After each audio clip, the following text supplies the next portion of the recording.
ابھی وقت ہے، ابھی آخری بات نہیں ہوئی، ابھی وقت ہے کہ ان حالات کا ٹھنڈے دل سے تجزیہ کیا جائے۔ افواج پاکستان سے ہمیں دلی محبت ہے بطور پاکستانی کے،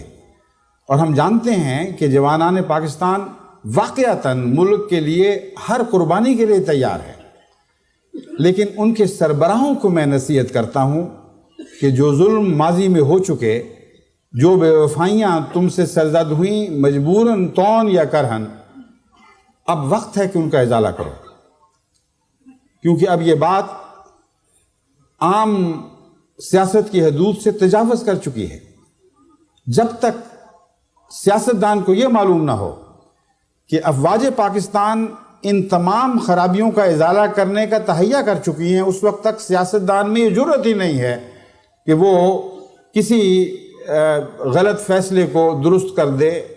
یا کسی ظلم کی اصلاح کرے اور اسے انصاف اور عدل میں تبدیل کر سکے۔ اس لیے جب تک یہ واقعہ نہ ہو کہ اوپر کی سطح پر سوچ صحت مند راستہ اختیار نہ کرے، جب تک یہ واقعہ نہ ہو کہ ٹھنڈے دل سے گزشتہ تاریخ کا جائزہ لے کر یہ معلوم کریں کہ کہاں سے چلے تھے، کہاں جا پہنچے ہیں، اس وقت تک اس ملک کی بقا کی کوئی ضمانت نہیں دی جا سکتی۔ حالات دن بدن بد سے بدتر ہوتے چلے جا رہے ہیں۔ اس لیے میں نہایت درد مند دل سے صرف پاکستان کی افواج کے سربراہوں ہی کو نہیں،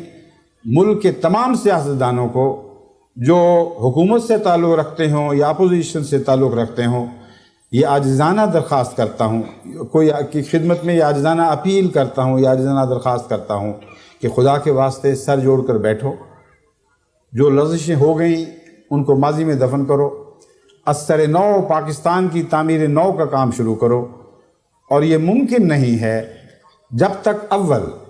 تم قائد اعظم کے اس تصور میں پناہ نہ لو جس تصور کو قائد اعظم کے الفاظ میں بار بار آپ کے سامنے پیش کر چکا ہوں،